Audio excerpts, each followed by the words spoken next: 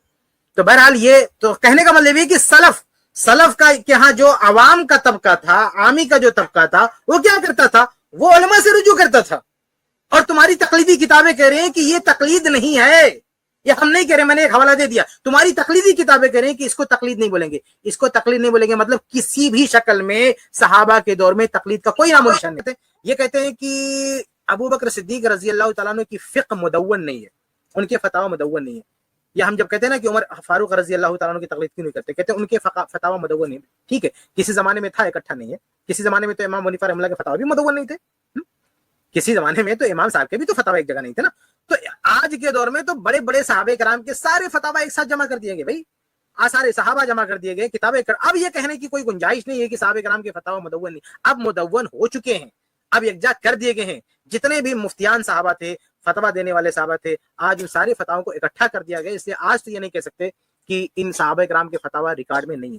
تو اگر بڑا کی وجہ سے تقلید آپ کو کرنی ہے تو آپ کو خلیفہ اول ابو بکر صدیق رضی اللہ تعالیٰ کی تقلید کرنی چاہیے، عمر فاروق رضی اللہ تعالیٰ کی تقلید کرنی چاہیے، خلفائے اربعہ، یہ بھی چاروں خلیفہ، چار وہاں بھی چار کی گنتی ہے، ان چاروں میں سے کسی کم سے کم کسی ایک کی تقلید کرتے ہیں. لیکن آپ نے صحابہ کرام کیوں چھوڑ دیا؟ کہ آپ کو اگر حنفی نہیں بننا ہے، کسی نے کوئی مجبور نہیں کیا کہ حنفی بنو بھائی، آپ شافی بنو، حنبلی بنو، مالکی بنو. مان لو کسی مسلک میں، حنبلی مسلک میں جمع بین الصلاتین کرنا بالکل جائز ہے اور آپ مکمل حنبلی بن گئے، ٹھیک ہے، آپ کرو، بہت اچھی بات ہے. آپ شافی بن کر رفع دین کر رہے ہیں، حنبلی یہ جمع بین الصلاتین کر رہے ہیں، ہمیں کوئی پرابلم، ٹینشن 2 سیکنڈ کا بھی ہمارا آپ کے اوپر کوئی اعتراض نہیں ہے. لیکن آپ یہ کہیں کہ نہیں میں ہوں حنفی، ٹھیک ہے، اس مسئلے میں میں شافعی ہوں، یا اس مسئلے میں میں حدیث کو اس طرح سمجھوں گا. کیوں بھائی؟ پھر اس پر ڈیبیٹ ہوگی کہ کیوں سمجھیں گے, کس بنیاد پر سمجھیں گے. اگر آپ مجتہد ہیں آپ بالکل مان سکتے ہیں, آپ حنفی کے 50%, شافعی کے 50% یا ہر ایک کے 25% مان لیں, لیکن اجتہاد کی روشنی میں, اپنے یہ نہیں, اپنی خواہش کی روشنی میں نہیں کہ یار مجھے بڑا اچھا لگ رہا ہے کہ عورت کو میں ہاتھ لگاؤں وضو نہ ٹوٹے, اور مجھے بڑا اچھا لگ رہا ہے کہ میرے خون کی جھڑیاں بہتی رہے اور وضو نہ ٹوٹے. تو آپ کے اچھا لگنے سے کیا ہوتا ہے بھائی؟ اصول کیا ہے؟ مطلب ایسا ہوتا ہے کہ صاحبین کی دلیل آپ کو راجح لگتی ہے تو آپ ان کا قول لے لیتے ہیں؟ ہزاروں مثالیں ہیں اس کی, کئی مثالیں ہیں. صاحبین کا میں قول, آپ کو صاحبین کی مثال نہیں دلیل دوں گا. راجح ہونے کی وجہ سے, ایک منٹ, صاحبین کی دلیل راجح ہونے کی وجہ سے آپ صاحبین کا قول لیتے ہیں, امام حنیفہ کا قول چھوڑ دیتے ہیں, ہزاروں مسائل ہیں ایسے میرے باوجود اس بھائی. کے آپ حنفی ہیں. ہم نے پڑھا نہیں اصل میں ایسے ہم ہزاروں نے پڑھا مسائل ہیں. نہیں. اگر آپ صاحبین کے قول کی وجہ سے امام ابو حنیفہ کا قول چھوڑ دیتے ہیں باوجود اس کے کہ آپ حنفی ہیں, تو اگر اہل حدیث امام شافعی کا قول کسی مسئلے میں اور احمد ابن حنبل کا اور امام مالک کا قول لے لیتا ہے امام ابو حنیفہ کا قول چھوڑ کر کے, کیونکہ دلیلیں امام ابو حنیفہ کے قول کے بجائے راجح دلیلیں امام مالک اور امام شافعی اور احمد ابن حنبل کے پاس ہے, تو پھر آپ کو کیوں اعتراض ہے؟ اگر آپ دلیل کی بنیاد پر صاحبین کا قول لے لیتے ہیں اور امام حنیفہ کو چھوڑ دیتے ہیں اور آپ کو کوئی فرق نہیں پڑتا اس سے, تو اگر اہل حدیث جمہور کا قول کسی مسئلے میں لے لیتے ہیں, امام ابو حنیفہ کا قول چھوڑ دیتے ہیں, جیسے رفع الیدین کا مسئلہ ہے کہ رفع الیدین پوری دنیا میں جو ہے ائمہ جو ہے وہ رفع الیدین کے قائل ہیں, اور اس مسئلے میں امام حنیفہ کے قول کو چھوڑ کر کے جمہور کا قول لے لیتے ہیں اہل حدیث, تو آپ کو کیوں اعتراض ہے؟ اگر آپ بات سمجھ رہے ہیں نا, آپ صاحبین کا قول لے سکتے ہیں دلیل کی بنیاد پر, امام حنیفہ کو چھوڑ سکتے ہیں, تو اگر ہم امام ابو حنیفہ کو چھوڑ دے رہے ہیں جمہور کی قول کو دلیل کی بنیاد پر, تو کیا غلطی کر رہے ہیں ہم؟ آپ نے اپنے آپ کو ایک مسلک میں کیوں بند کیا ہوا ہے؟ اگر آپ کے اندر اتنی صلاحیت ہے ماشاءاللہ کہ دلیلوں کا تجزیہ کر کے, اگر آپ نہیں اچھا نہیں لگ رہا, ہم نے دلیلوں کی بات کی بھائی, ہم نے کیا کہا کہ آپ اچھا لگتا ہے تو اسی لیے صاحبین کا قول لیتے ہیں, آپ بھی دلیلوں کی بنیاد پر لیتے ہیں. ہم یہ کہہ رہے ہیں کہ پھر آپ نے اگر ماشاءاللہ آپ دلائل کی بنیاد پر اتنی صلاحیت رکھتے ہیں کہ کسی مسئلے میں امام ابو, ارے بھائی میری بات تو سن لیجئے پوری, آپ ماشاءاللہ اتنی صلاحیت رکھتے ہیں کہ دلائل کی بنیاد پر ایک جگہ آپ کہیں امام حنیفہ غلط ہے اور صاحبین کا قول لے رہے ہیں, تو اس صلاحیت کو آپ نے صرف امام ابو حنیفہ اور ان کے مسلک کے ماننے والے علماء میں کیوں محدود کیا ہوا ہے؟ اس کو پھیلائیے, اس کو پھیلائیے نا, اور ہاں اس کو اور پھیلائیے. جیسے اہل حدیث نے اپنے آپ کو اس معاملے میں یہ محدود نہیں کیا کہ نہیں بھائی صاحبین اور امام حنیفہ ہی میں سے کسی ایک کا قول لینا ہے, ہم امام شافعی کی یا امام مالک یا امام احمد بن حنبل کی طرف نہیں جا سکتے ہیں. آپ کہہ رہے تھے کہ تقلید اس مسئلے کا حل ہے کہ اختلاف نہیں ہوگا, تو اب تو یہاں ایک مسئلہ میں نے بتایا, ایسے دسیوں مسائل پیش کیے جا سکتے ہیں خاص طور پہ نوازل میں, جہاں پر خود احناف کے علماء آپس میں مختلف بھی ہو جاتے ہیں, دو الگ الگ طرح کے فتوے دیتے ہیں. خلا کیسے بہت سارے مسائل ہیں, طلاق کیسے بہت سارے مسائل ہیں. بہت سارے مسائل میں آج کے دور کے حنفی علماء حنفی فقہ کو چھوڑ کر کے دوسری فقہ کے مطابق فتویٰ دیتے ہیں. جیسے خلا کے مسئلے میں پرانے ادوار میں آپ دیکھیں گے جب مولانا اشرف علی تھانوی کا دور تھا تو خلا کا مسئلہ اتنا نازک تھا کیونکہ احناف کے یہاں خلا کی گنجائش بہت محدود ہے, اور اس محدود گنجائش ہونے کی وجہ سے بہت ساری عورتیں مرتد ہو رہی تھی, یعنی شوہر سے خلا لینا چاہتی تھی, شوہر خلا کے لیے احناف کے یہاں یہ ہے کہ خلا کی بہت محدود گنجائش ہے. تو امام باقاعدہ مولانا اشرف علی تھانوی نے جو مکہ کے علماء تھے زمانے کے مالکی علماء, ان سے کچھ فتوے منگائے اور حنفی فقہ میں مالکی فقہ کو داخل کر کے گنجائشیں بڑھائیں. بعد میں قاضی مجاہد الاسلام صاحب نے بھی بہت سارے خلا کے نئے جو قوانین ہیں کہ اور کون سی صورتیں ہو سکتی ہیں جس میں عورت خلا لے سکتی, بڑھایا اس کو. اب اس کو کچھ لوگ مانتے ہیں کچھ لوگ نہیں مانتے. تو جو ہمارے حنفی بھائی ہیں نا, ان کو یہ لگتا ہے کہ اختلاف صرف اہل حدیث علماء کے درمیان میں, تو بات ایسی نہیں ہے. ایسے دسیوں مسائل پیش کیے جا سکتے ہیں جس میں خود حنفی علماء کے بھی درمیان میں اختلاف ہے. تو اگر آپ سمجھتے ہیں کہ تقلید اختلاف والے مسئلے کا حل ہے تو وہ تو حل نہیں ہو رہا. آج بھی وہ مسئلہ آج بھی آپ کے سامنے آئے گا کہ کوئی مسئلہ آئے گا اس میں آپ کو دو حنفی علماء کے دو الگ الگ فتوے مل جائیں گے, دو دیوبندی علماء کے الگ الگ فتوے مل جائیں گے, دو بریلوی علماء کے الگ الگ فتوے مل جائیں گے. تو یہ مسئلہ جو ہے نا وہ اس سے اختلاف والی بات جو ہے نا وہ تقلید کے مسئلے سے حل بھی نہیں ہو رہی. بارک اللہ فیکم. کہ اس طرح کے اختلافات ہوں تو ایک عالم کیا کرے گا اور دوسرا ہے کہ عام آدمی کیا کرے گا. دیکھیے یہاں پہ بھی تقلید, یہ سارے اختلافات ہیں, کوئی بھی شخص ان اختلافات میں اگر ڈیسیزن لے گا تو اس کا ایک اجتہاد ہوگا. تو ایک آدمی جو اجتہاد نہیں کر سکتا ہے, کوئی ڈیسیزن نہیں لے سکتا ہے, چاہے روایات کا تعارض ہو, چاہے روایات کی تصحیح کا مسئلہ ہو, صحیح ضعیف کا مسئلہ ہو یا صحیح ہے لیکن آپس میں ٹکرا رہی, سمجھ میں نہیں آ رہا, کنفیوز ہے, تو جو بھی عالم کوئی ڈیسیزن لے گا تو اپنی کوئی دلائل پیش کرے گا نا کہ ہم اس وجہ سے یہ بات کہہ رہے ہیں, اور جو کہے گا کوئی دوسری بات کہے گا وہ بھی اپنی دلائل پیش کرے گا. تو ان اختلافات میں جب بھی عالم اپنا کوئی اوپینین دے گا, کوئی رزلٹ پیش کرے گا, تو اس کے تائید میں کوئی بات بھی رکھے نا کہ ہم ایسا اس وجہ سے بول رہے ہیں. تو اب وہاں پہ ایک عام شخص موازنہ کر سکتا ہے کہ یہ صاحب یہ بات کہہ رہے ہیں, ان کی بات میں کتنا وزن ہے, دوسرے صاحب یہ بات کہہ رہے ہیں, ان کی بات میں کتنا وزن ہے.